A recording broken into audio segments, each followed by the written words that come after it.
네, 지금 체포영장 이의 신청에 뭐 여러 가지 또 복잡한 그런 내용들로 오늘 주가는 다시 한번 또 마이너스 7% 가까이 하락을 하고 마감을 하였습니다. 장중에 마이너스 12% 정도 하락이 나왔다가 밑꼬리를 달고 지금 종가 마감을 한 상태이고요. 이거를 좀 분봉으로 보면서 말씀을 드려보자면 그래도 어느 정도 이 박스권을 횡보를 하다가 주가가 다시 한번 이탈이 나왔지만 그 이탈되는 금액을 그래도 어느 정도 회복을 하고 장 마감을 하였습니다. 자, 다음 주의 흐름이 과연 어떻게 될까? 다음 주는 과연 반등이 나올 수 있을까? 에 대한 또 의구심을 갖는 분들이 많은데, 제가 오늘 이 동신건설을 우리가 어디까지 끌고 가야 하고 지금 또 신규 매수로 우리가 잡아도 되는 자리인지, 그리고 과연 주가가 한 번 더 상승이 나온다라고 하면 우리는 어떤 지점에서 또 매도에 대한 타점을 좀 가져가야 할지에 대해서 말씀을 드릴게요. 제가 저희 구독자분들에게 반복적으로 좀 말씀을 드리고 있는 게, 결국 동신건설 뭐 테마주로 이 이재명 테마주로 올라갔다가 조정이 나오고 또 올라가는 흐름이 나온다라고 하지만, 결국 정치 테마주든 어떤 테마주든 이 차트에 대한 모양, 차트에 대한 패턴, 차트에 대한 곡선, 차트에 대한 파동은 항상 동일하게 나옵니다. 그리고 특히 이런 정치 테마 같은 경우는 제가 이전에 여러분들께 말씀을 드렸던 게 뭐였어요? 일반적으로 지금 여러분들이 다른 어떠한 정치 테마를 보더라도 일반적으로 이렇게 상승 뒤에 조정, 그리고 마지막 N자형 파동을 하고 이렇게 마무리가 된다. 그리고 이 조정 단계가 어디까지 나올지, 그 뒤에 상승이 과연 고점을 얼마나 뚫고 올라갈지, 혹은 고점 단계를 뚫지 못하고 매도가 나올지는 우리가 그 흐름을 보고 판단을 해야 되겠지만, 지금 아직은 이 기술적 반등이라고 보기에도 애매한 정도의 상승폭이었다라는 거. 자, 그래서 오늘은 상당히 정치적으로 예민할 수밖에 없는 날이었고, 이 매수를 하기에도 상당히 꺼려지는 날이었던 게 맞습니다. 자, 그럼 최근에 지금 이 물량을 좀 담아 나가고 있는 게 누군가, 그리고 여기에 대한 눈치를 보고 있는 게 누군가를 보면은, 이 개인 투자자분들이 원래 매도세를 유지를 하다가 오늘 5만 천주를 매수를 하면서 이 외인과 기관의 매도세를 개인이 그래도 어느 정도 받아 먹었고, 이 내외국인의 매수와 기타 법인의 매도, 사실 그렇게 큰 금액에 대한 혹은 뭐 더 큰 폭락이 나왔어도 이상하지 않을 자리에서 이 정도로 주가 방어를 만들어 줬다라는 건 어느 정도 기관과 외인이 매도를 했다라고 하지만, 저는 매수세도 적지 않게 들어왔을 거라고 저는 생각을 해요. 자, 그럼 다음 주 흐름을 우리가 어떻게 봐야 되겠습니까? 사실 이게 그렇게 어렵지가 않습니다.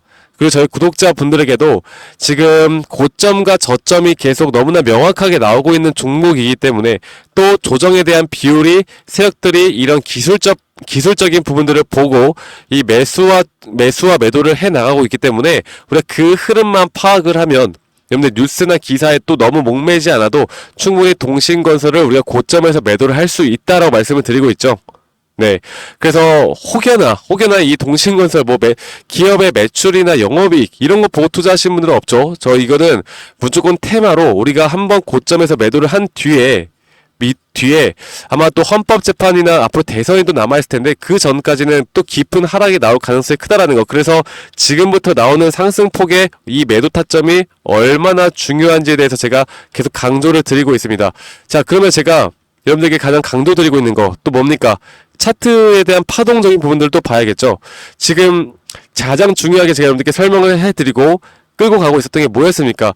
결국 상승 파동은 총 이렇게 5파동이 마무리가 되고, 그 뒤에 ABC 조정 파동이 나온다. 그리고 지금 이 작은 파동을 조금 더 쪼개서 보면 현재 상승과 조정 뒤에 또 상승이 나오는 이런 N자형 파동이 고점을 뚫고 갈 가능성이 크다. 그러면서 5파동을 마무리를 하고 난 뒤에 조정은 크게 올 것이다 라고 말씀을 드렸죠.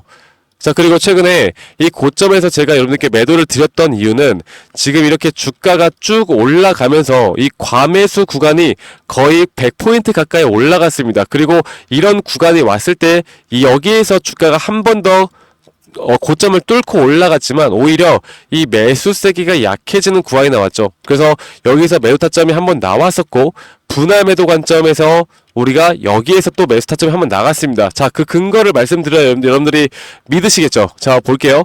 일반적으로 주가가 다시 한번 올라갈 수 있는 마지막 파동을 남겨놓은 조정, 이 마지막 4파동에 대한 조정은 0.5 구간, 지금 0.5 구간 43,750원 이 구간에서 나올 확률이 크다라고 말씀드렸었고, 지금 이 구간에서 우리가 주가의 흐름을 조금 더 짧게 살펴보면 짧게 살펴보면 이 박스권 구간에서 제가 왜 매수 타점을 드렸냐면 이게 주가가 한 번 더 더블 바텀을 찍고 한 번 더 내려가는 동안 오히려 매도에 대한 세기가 약해지는 구간이 나와요.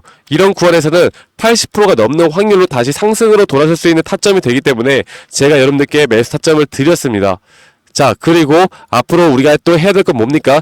지금 이 구간에서 앞으로 주가가 이렇게 상승과 조정을 반복해 나가면서 올라갈 텐데 우리는 이 올라가는 타점에서는 무조건 매도를 해야 됩니다. 이게 만약에 고점을 뚫고 올라가는 그 매도 타점 고점 신호가 뜨면 이런 식으로 지금 RSI 상대 강도 지수가 올라올 텐데 오히려 주가의 가격은 높아지지만 지금 보시는 것처럼 오히려 매수에 대한 세기는 약해지는 구간, 확실한 하락 다이버전스, 하락 추세로 변환되는 구간이 나올 수가 있기 때문에 제가 앞으로 저희 구독자분들과 함께 이끌어 나갈 부분들은 이런 동신건설에 대한 매도 타점을 정확하게 잡는 겁니다.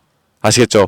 그래서 지금 다음 주에도 여러분들이 절대 흔들리면서 가면 안 되는 그 이유에 대해서 제가 말씀을 드릴 거고, 지금 좀 전에 말씀을 드렸던 것처럼 이 개인들의 비중이 여기에서 높아지면서 어떤 분들은 야, 개인들이 샀으니까 이건 더 못 올라간다 이렇게 말씀하시는 분들이 많은데요.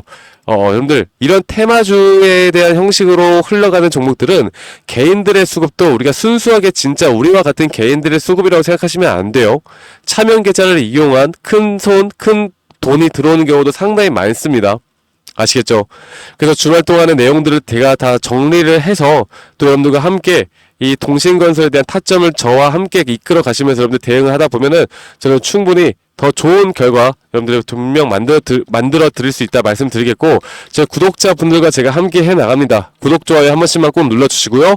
010-2011-9671로 저에게 동신이라고 문자 한 통 남기시면 된다라는 거 제가 다시 한번 말씀드리겠고, 이런 장중 타점이나 이런 시그널 지표들까지도 제가 여러분들과 함께 같이 공유를 해 드릴 거니까 동신이라고 저에게 문자 한 통 남기시는 거 여러분들 이것만 잊지 말고 저와 함께 나가시길 바라겠습니다. 아시겠죠? 동신건설은 사실 이런 자리에서부터 앞으로 내가 과연 어떻게 타점을 잡고 내가 이 고점 신호를 어떻게 파악을 하고 내가 또 이 매수에 대한 시그널을 어떻게 파악을 하고 이 고점에 대한 시그널 그리고 내가 또 이 눌림목이 온다라고 하면 또 매수를 할 수 있는가 없는가를 이런 부분들을 우리가 걱정을 하고 고민을 하고 대응을 해야 돼요. 그냥 막 유튜브만 보고 뉴스만 보고 막 구글에 막 뭐 윤석열 쳐보고 뭐 이재명 쳐보고 체포 쳐보고 뭐 헌법재판 쳐보고 탄핵 쳐본다고 해서 우리가 여기에 대한 답을 알 수 있는 게 아니에요. 아시겠죠? 결국 이 주가의 흐름은 기술적으로 흘러가는 확률에 우리가 의존을 하는 게 수익을 볼 수 있는 확률을 더 높여 나간다라는 걸 여러분들이 아셨으면 좋겠습니다. 물론 이게 재료로서 특히나 이런 정치 테마라는 재료로서 올라갔다가 하락하는 건 맞습니다. 그런데 이렇게 아무리 우리가 이거는 100% 올라간다라는 재료가 나와도 그게 또 재료 소멸이 될 수 있는 게 바로 이 정치 테마 관련주이기 때문에 우리가 기억을 해볼게요. 지난 총선에서 이재명 관련된 섹터들 그리고 한동훈 관련된 섹터가 어땠습니까? 이 민주당이 총선에서 압승을 하고 그 다음날 민주당 관련된 또는 이재명 관련된 종목들이 거의 하한가에다가 급락이 나왔고, 오히려 반대로 국민의힘의 한동훈 관련주들이 그때부터 조금씩 반등이 나왔어요. 그러니까 일반적으로 이성적으로 생각하면 이재명 관련주가 민주당이 압승을 했기 때문에 올라가야 하는데 이게 반대 흐름이 나오는 게 이상하잖아요. 그래서 정치 테마는 이런 재료 소멸이라는 걸 우리가 정확하게 판단을 하고 가야 합니다. 그리고 지금 동신건설은 이런 지금 윤석열 탄핵이라는 전국 아래 이번 한 번의 이슈가 또 있을 것이고, 만약에 탄핵이 되고 난 뒤에 또 한 번의 대선 이슈가 있을 것이기 때문에 제가 2025년도는 여러분들이 정치 테마로서 지금은 이미 한 번 정도 어느 정도 크게 올라온 상황에다가 주가가 한 번 눌린 거지만 그 다음에 다시 한번 저점 이 마지막 상승 파동이 나오고 난 뒤에 조정은 저는 크게 올 것이다 라고 보고 있고, 우리가 다시 한번 내년 올해 상반기에 잡을 만한 타점, 그리고 아마 대선이 되면 5월일 거예요. 5월 전에 이 저점에서 또다시 매수할 수 있는 타점들까지도 저희 구독자분들과 함께 좀 만들어 드릴 테니까 저에게 동신이라고만 문자 한 통 주시면 여러분들 분명 2025년도는 여러분들의 수익이 달라질 수 있다라고 저는 생각합니다. 아시겠죠, 여러분들? 그래서 이 부분들 꼭 참고해 보시길 바라겠고, 저에게 이 번호로 저에게 동신이라고 문자 한 통 남기시는 거 잊지 마시고요. 저는 다음에 여러분들께 더 좋은 영상으로 또 인사드리도록 하겠습니다. 감사합니다. 여러분들 새해 복 많이 받으세요.